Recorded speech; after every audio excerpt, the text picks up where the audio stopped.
Hello guys, welcome back to my channel. आपका स्वागत है हमारे जावास्क्रिप्ट सीरीज के एक और नए वीडियो के अंदर। तो दोस्तों, इस वीडियो के अंदर हम लोग बात करने वाले हैं कि जावास्क्रिप्ट के अंदर क्लोजर क्या होता है। आज का जो टॉपिक है वो बहुत ही एक इंपॉर्टेंट टॉपिक होने वाला है, क्योंकि आप जब भी जावास्क्रिप्ट का इंटरव्यू देने जाते हो तो ये टॉपिक आपको पूछा ही जाएगा। हर एक इंटरव्यू में ये टॉपिक कंपलसरी पूछा ही जाता है। इंटरव्यूअर आपको पूछेगा कि जावास्क्रिप्ट के अंदर क्लोजर्स क्या होता है, कैसे काम करता है। क्लोजर्स का कॉन्सेप्ट पूछा ही जाएगा। और बहुत सारे जो स्टूडेंट्स होते हैं जावास्क्रिप्ट क्लोजर का नाम सुनते हैं तो उनको लगता है कि ये बहुत ही कॉम्प्लेक्स टॉपिक है और इंटरव्यू में वो बहुत ज्यादा पूछा जाता है, लेकिन बहुत सारे स्टूडेंट उसका आंसर नहीं कर पाते क्योंकि उनको अच्छे से नहीं पता होता कि जावास्क्रिप्ट के अंदर क्लोजर क्या होता है, कैसे काम करता है। बट डोंट वरी, इस वीडियो को देखने के बाद आपको अच्छे से समझ में आ जाएगा कि क्लोजर क्या होता है और कैसे काम करता है, और आप अच्छे से आंसर भी कर पाओगे इंटरव्यू के सामने। तो इस वीडियो को एंड तक जरूर देखना, और अगर आपको ये वीडियो अच्छा लगे तो इस वीडियो को लाइक करना, शेयर करना और चैनल को सब्सक्राइब करना ना भूलना। तो चलिए शुरू करते हैं वीडियो। तो सबसे पहले बात करते हैं कि जावास्क्रिप्ट के अंदर क्लोजर्स क्या होता है। उसके बाद हम लोग समझेंगे फंक्शन स्कोप क्या होता है, क्लोजर्स का रियल मीनिंग क्या होता है। उसके बाद उसके प्रैक्टिकल एग्जांपल भी हम लोग देखेंगे और समझेंगे उसको डिटेल्स में विद द एग्जांपल के थ्रू। तो चलिए चलते हैं कंप्यूटर स्क्रीन पे। तो सबसे पहले हम लोग बात करते हैं कि क्लोजर सबसे पहले होता क्या है। तो क्लोजर्स का कॉन्सेप्ट बेसिकली क्या होता है कि सपोज एक आउटर फंक्शन है और उसके अंदर एक इनर फंक्शन है, और जब भी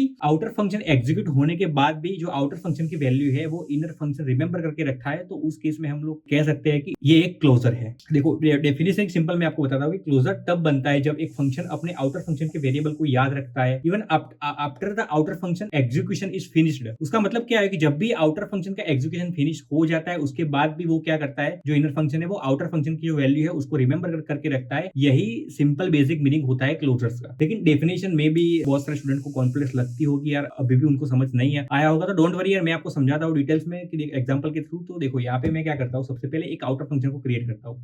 तो सबसे पहले मैं यहाँ पे क्या करता हूँ, फंक्शन, एक आउटर फंक्शन यहाँ पे मैं क्रिएट करता हूँ, और इसको मैं, देखो ये मेरा एक फंक्शन हो गया,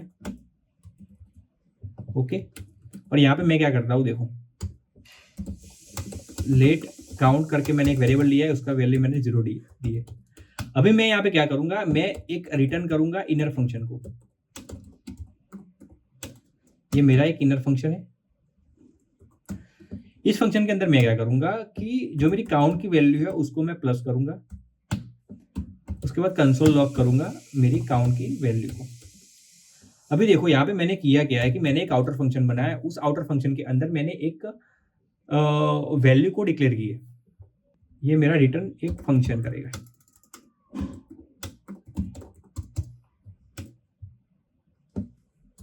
फंक्शन, ओके। तो मैंने यहाँ पे क्या किया, एक आउटर फंक्शन लिया है और उस आउटर फंक्शन के अंदर एक काउंट करके वेरिएबल लिया है। उस वेरिएबल को मैंने एक्सेस किया है मेरे इनर फंक्शन के अंदर, और उस इनर फंक्शन के अंदर मैंने उस वैल्यू को प्लस कर रहा हूँ और उसके बाद उसको लॉक कर रहा हूँ। अभी देखते हैं कि क्लोजर काम कैसे करता है। मैं यहाँ पे क्या करता हूँ, const counter is equal to हमारा जो आउटर फंक्शन है उसको मैं यहाँ पे कॉल कर देता हूँ, और उसकी जो वैल्यू है वो मेरे काउंटर वेरिएबल के अंदर स्टोर कर देता हूँ। अभी मैं क्या करता हूँ, काउंटर को सबसे पहले कॉल करता हूँ। देखो, अभी इस केस में मैंने क्या किया है कि जो मेरा आउटर फंक्शन है उसको मैंने कॉल किया है, और उसकी जो रिटर्न जो वैल्यू आती है, जो इनर फंक्शन वो रिटर्न करता है, उसको मैंने काउंटर वेरिएबल के अंदर स्टोर कर दिया है, और उसके बाद मैं उस इनर फंक्शन को एग्जीक्यूट करूंगा। इस लाइन पे जो आउटर फंक्शन है उसका एग्जीक्यूशन कंप्लीट हो रहा है, और इस लाइन पे जो हमारा इनर फंक्शन है वो कॉल हो रहा है। अभी मैं क्या करूंगा, नोड वीडियो 23.js उसको मैं रन करता हूँ। तो देखो यहाँ पे हमको वैल्यू यहाँ पे 1 मिल रही है। क्यों 1 मिल रही है, क्योंकि इस केस में हुआ क्या, सबसे पहले मेरा आउटर फंक्शन है वो कॉल हुआ, उस आउटर फंक्शन के अंदर मैंने काउंट करके एक वैल्यू को डिक्लेयर किया और एक रिटर्न कर रहा है इनर वैल्यू को, और जो काउंट की वैल्यू है वो हमारा इनर फंक्शन है वो यूज कर रहा है। तो यहाँ पे आउटर फंक्शन कॉल हुआ, उसके बाद यहाँ पे रिटर्न हुआ मेरा इनर फंक्शन, और उसके बाद मैंने इनर फंक्शन को यहाँ पे कॉल किया। तो उस केस में क्या हुआ कि ये जो काउंट की वैल्यू सबसे पहले इनर फंक्शन ने उसको याद करके रखा, याद करने के बाद उसको इंक्रीमेंट किया 1 से, और इंक्रीमेंट करने के बाद उसको मैंने लॉक किया। तो यहाँ पे क्या हुआ कि सबसे पहले यहाँ पे मेरा 1 हुआ कॉल। अगर मैं यहाँ पे सपोज मैं क्या करता हूँ, 4 बार उसको कॉल करता हूँ और उसके बाद इसको रन करता हूँ, तो देखो 1 2 3 4 मेरा आ रहा है, क्योंकि हर बार मैं क्या कर रहा हूँ, यहाँ से वैल्यू को मैं अपडेट कर रहा हूँ, इंक्रीमेंट कर रहा हूँ +1 से, और फिर उसके बाद क्या होता है कि मैं उसको लॉक कर रहा हूँ कि जब भी मैं उस वैल्यू को इंक्रीमेंट कर रहा हूँ, यहाँ पे प्लस कर रहा हूँ, तो उस केस में ये जो काउंट किया जो वेरिएबल की वैल्यू है वो भी यहाँ पे चेंज हो रही है, और वो सारी वैल्यू को रिमेंबर करके रखता है। और इसी कॉन्सेप्ट को क्लोजर किया जाता है ये जो क्लोजर का कॉन्सेप्ट है वो वेरी इजी कॉन्सेप्ट है, लेकिन क्या होता है कि बहुत सारे स्टूडेंट्स हैं वो अच्छे से समझते नहीं है, तो इसलिए उनको ये कॉन्सेप्ट हार्ड लगता है। बाकी ये एकदम इजी कॉन्सेप्ट है, और ये जो कॉन्सेप्ट है वो हर एक इंटरव्यू में जो इंटरव्यूअर है वो पूछते हैं। जितने भी आप जावास्क्रिप्ट इंटरव्यू में जाओगे तो ये कॉन्सेप्ट आपको पूछा ही जाएगा कि जावास्क्रिप्ट के अंदर क्लोजर क्या होता है। अभी एक बात मैं आपको शेयर करना चाहता हूँ कि देखो जावास्क्रिप्ट के अंदर क्या होता है, जो नॉर्मल फंक्शन होता है वो खत्म होने के बाद वेरिएबल डिलीट हो जाते हैं। जब भी हम कोई नॉर्मल फंक्शन को डिक्लेयर करते हैं कि जो क्लोजर्स नहीं होता है, तो उस केस में क्या होता है कि आपने जितने भी वेरिएबल डिक्लेयर किए हैं वो सारे खत्म हो जाते हैं, डिलीट हो जाते हैं। बट जब आप इनर फंक्शन का यूज कर रहे होते हो, किसी आउटर फंक्शन के अंदर आप जब भी इनर फंक्शन का यूज कर रहे होते हो, तो उस केस में क्या होता है, जावास्क्रिप्ट बोलता है कि वेट, जब भी आउटर फंक्शन का एग्जीक्यूशन फिनिश हो जाती है लेकिन इनर फंक्शन का एग्जीक्यूशन बाकी होती है, तो उस केस में क्या होता है कि जावास्क्रिप्ट कहता है कि वेट, अभी काम बाकी है, अभी इनर फंक्शन एग्जीक्यूट नहीं हुआ है, तो जब भी इनर फंक्शन एग्जीक्यूट होगा उसके बाद ही सारी वैल्यूज क्लियर हो जाएगी, तब तक वो कोई भी वैल्यू क्लियर नहीं होती है। यही बेसिकली कॉन्सेप्ट होता है क्लोजर्स का। अभी मैं एक आपको रियल लाइफ एग्जांपल के थ्रू मैं इसको समझाता हूँ, आपको एक टास्क एज अ टास्क आपको एक समझाता हूँ। मैं क्या करता हूँ, यहाँ पे फंक्शन लिखता हूँ क्रिएट काउंटर, और यहाँ पे मैं let count is equal to यहाँ पे 0 कर लेता हूँ, और यहाँ पे क्या करता हूँ, रिटर्न करता हूँ यहाँ पे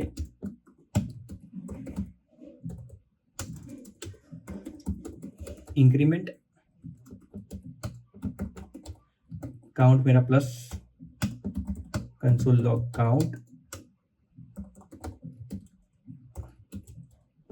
इसको मैं बोलता हूँ रिजल्ट।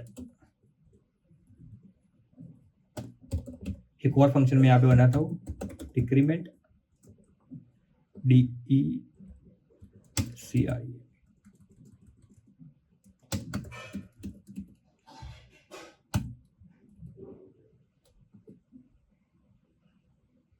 और यहाँ पे मैं क्या करता हूँ, count minus minus console log count and result. Okay, अभी मैं क्या करता हूँ, यहाँ पे कुछ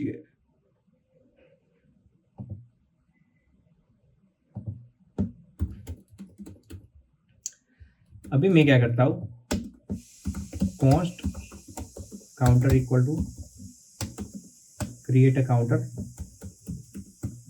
then counter dot increment counter dot decrement, और इसको मैं रन करता हूँ। तो देखो सबसे पहले क्या हुआ, मेरी काउंटर की वैल्यू 0 है। सबसे पहले मैंने क्या किया, इंक्रीमेंट वाला जो फंक्शन है उसको कॉल किया, तो यहाँ पे क्या हुआ, मेरी काउंटर की वैल्यू 1 आई, क्योंकि 0 से 1 हो गई। उसके बाद फिर से मैंने इंक्रीमेंट को कॉल किया, तो मेरी काउंटर की वैल्यू 2 हो गई, क्योंकि यहाँ पे देखो काउंटर की वैल्यू प्लस कर रही है। उसके बाद मैंने डिक्रीमेंट वाला फंक्शन कॉल किया, तो उस केस में क्या होता है कि वो माइनस करता है, तो मेरी यहाँ पे वैल्यू 2 थी और 2 से मेरी 1 हो गई। तो आई होप कि आपको अच्छे से समझ में आ गया कि जावास्क्रिप्ट के अंदर क्लोजर क्या होता है और क्लोजर कैसे काम करता है, कैसे हम उसको लिख सकते हैं। पूरा कॉन्सेप्ट मैंने आपको अच्छे से समझा दिया है। तो आई होप कि आपको वीडियो अच्छा लगा, और अगर आपको वीडियो अच्छा लगा तो इस वीडियो को लाइक करना, शेयर करना और चैनल को सब्सक्राइब करना ना भूलना, और मेरे को कमेंट करके बताना कि आपको वीडियो कैसा लगा। तो thank you very much guys for watching this video. मिलते हैं जी ऐसे एक और नए वीडियो के साथ।